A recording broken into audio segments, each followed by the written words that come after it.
जिस जमात को आप तांगा पार्टी कहती थी उसी में आप आ गई, ये कैसे हुआ? उन्होंने मुझे बुला के कहा कि बेटा आपने रिटायर कब होना है? मैंने कहा जी 2 साल रह गए।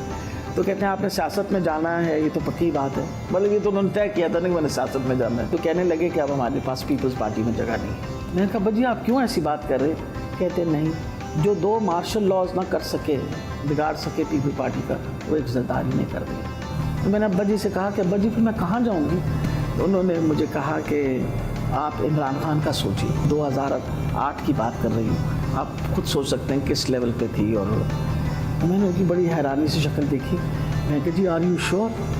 तो he looked at me and he said yes I am. His words were the man has lot of potential. मैं उनके बयान पढ़ता हूँ, ही लव्स पाकिस्तान। 2010 में जब पार्टी ज्वाइन की तो मैं दिल में सोचती हूँ कि वो कितने दूर अंदेश थे। शादी के बाद जो टाइम आपने अपने शौहर को देना था वो आपने पढ़ाई लिखाई को दे दिया, और उसके बाद आपने आवाम को दे दिया। घर को और बच्चों को कौन सा टाइम दिया? देखिए, जो प्रोफेशनल औरतें होती हैं ना, वो बड़ी ऑर्गेनाइज्ड होती हैं। उन्होंने वक्त तय किए होते हैं हर चीज़ के लिए। अपने सारे बच्चों को मैंने स्विमिंग खुद सिखाई। वो कहते हैं ना, एक बड़ा बॉन्डिंग का वो होता था।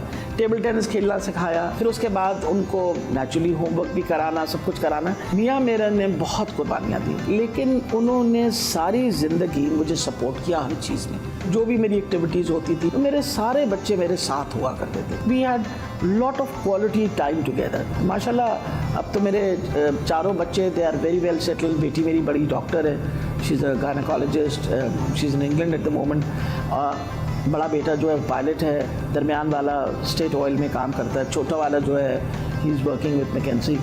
खुश नसीबी ये भी थी मेरी कि मेरे मियाँ की पुप्पी जो थी वो हमारे साथ रहती थी। तो असल माँ तो वो मेरे बच्चों की वो थी।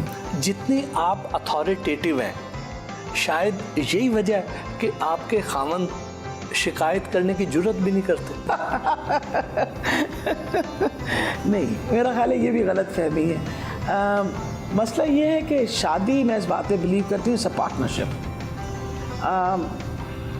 बहुत इम्पॉर्टेंट होते हैं कि आप अपनी बीवियों की बात सुने ज़रूर।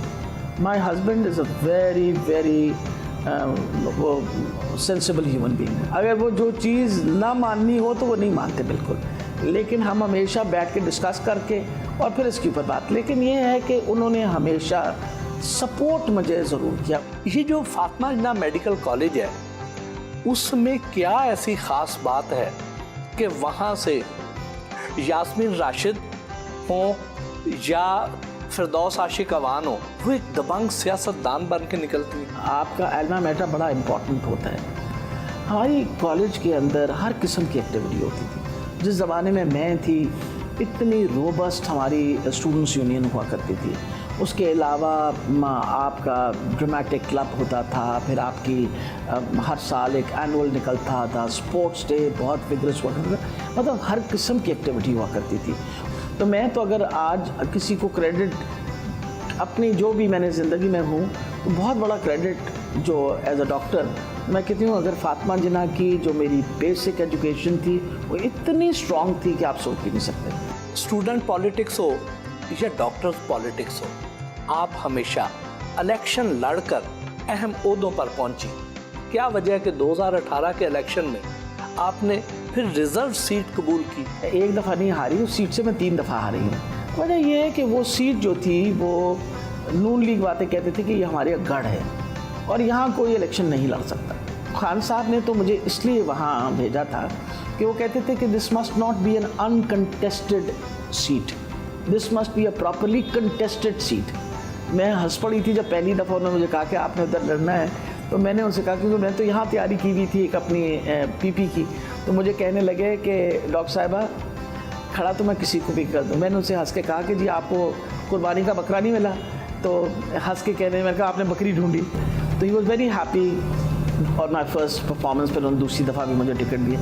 तो जब तीसरी दफ़ा उन्होंने मुझे टिकट दिया तो उनका फ़ोन, पर्सनल फ़ोन आया था मुझे, और उन्होंने कहा था डॉक्टर साहब मुझे बहुत उम्मीद है कि इंशाल्लाह आप जीत जाएंगी, लेकिन मैं फिर भी आई वॉन्ट टू इंश्योर कि you should be the parliament. तो आप मुझे ये बताइए कि आपकी चॉइस है, आपको पहली सीट चाहिए इसकी क्या कहते हैं प्रोविंशियल गवर्नमेंट की, या आपको नेशनल गवर्नमेंट में मैंने तीसरे नंबर पे रखा हुआ है। मैंने कहा सर मुझे आप प्रोविंशियल गवर्नमेंट में रख लीजिएगा, वजह ये कि I would prefer to stay in Punjab you know. Maryam Nawaz का मुस्तकबिल आप कैसे देखती? मरियम बीबी अपने वालिद साहब का कार्ड कैश कराने की कोशिश करती है। हम कोई कार्ड कैश नहीं कराते, हम तो बिलीव करते हैं अपनी स्ट्रगल के अंदर। और हमारी बदनसीबी इस बात की है कि ये जो डायनेस्टिक पॉलिटिक्स है कि जो बच्चे हैं वो अपना ये पैदाशी हक समझते हैं कि अब क्योंकि मेरे वालिद साहब प्राइम मिनिस्टर रहे हैं मुझे भी प्राइम मिनिस्टर बनना चाहिए।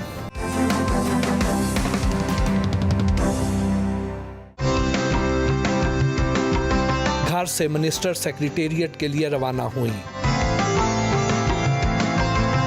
मैडम, आपने जब पीएमए की पॉलिटिक्स कर रहे थे तो उस वक्त डॉक्टर्स को आप उनकी स्ट्राइक भी करवाया करती थी, अपने मुतालबात के लिए डेमोन्स्ट्रेशन भी दिया करती थी। तो आज जो यंग डॉक्टर्स एहतजाज कर रहे हैं, क्या आपको लगता है कि वो सही कर रहे हैं, या आज आप हुकूमत में आ गई हैं तो आज आपको लगता है कि वो गलत हो गए हैं? जहाँ तक एहतजाज का ताल्लुक है, एहतजाज पे तो मुझे आज तक कभी किसी से कोई एतराज़ नहीं हुआ। एहतजाज के तरीके पे मुझे ज़रूर एतराज़ है। जब मैं पीएमए में होती थी तो आपको अगर शायद याद हो तो मैं जाके वो भूख हड़ताल करके हम असेंबली के बाहर बैठ जाया करते थे, या हम जाके सड़क पे बैठ जाया करते थे, या हम प्रोटेस्ट करने के लिए प्रेस क्लब के बाहर खड़े हो जाया करते थे।